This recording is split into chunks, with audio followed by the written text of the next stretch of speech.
I came to you to talk about Matilda, headmistress. I have extraordinary things to report about the child. May I please tell you what happened in class just now?" "I suppose she set fire to your skirt and scorched your knickers," Miss Trunchbull snorted. "No, no," Miss Honey cried out. "Matilda is a genius." At the mention of this word, Miss Trunchbull's face turned purple, and her whole body seemed to swell up like a bullfrog's. "A genius!" she shouted. "What piffle is this you're talking, madam? You must be out of your mind. I have her father's word for it that the child is a gangster." "Her father is wrong, headmistress." "Don't be a twerp, Miss Honey. You have met the little beast for only half an hour, and her father has known her all her life." But Miss Honey was determined to have her say, and she now began to describe some of the amazing things Matilda had done with arithmetic. "So, she's learnt a few tables by heart, has she?" Miss Trunchbull barked.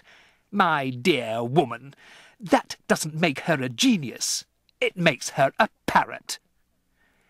"But, headmistress, she can read."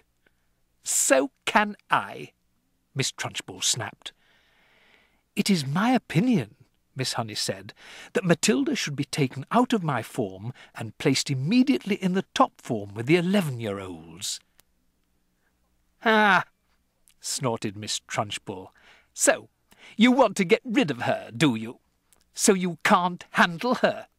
So now you want to unload her onto the wretched Miss Plimsoll in the top form, where she will cause even more chaos?" "No, no," cried Miss Honey. "That is not my reason at all." "Oh, yes, it is," shouted Miss Trunchbull. "I can see right through your little plot, madam. And my answer is no. Matilda stays where she is, and it is up to you to see that she behaves herself." "But, headmistress, please—" "Not another word," shouted Miss Trunchbull. "And in any case, I have a rule in this school that all children remain in their own age groups, regardless of ability. Great Scott! I'm not having a little 5-year-old brigand sitting with the senior girls and boys in the top form. Who ever heard of such a thing?" Miss Honey stood there helpless before this great red-necked giant. There was a lot more she would like to have said, but she knew it was useless.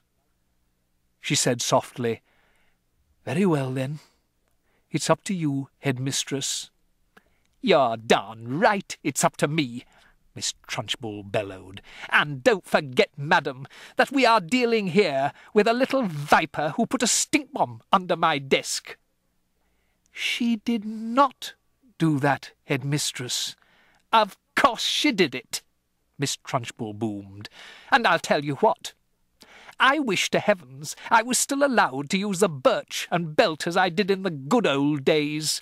I'd have roasted Matilda's bottom for her, so she couldn't sit down for a month."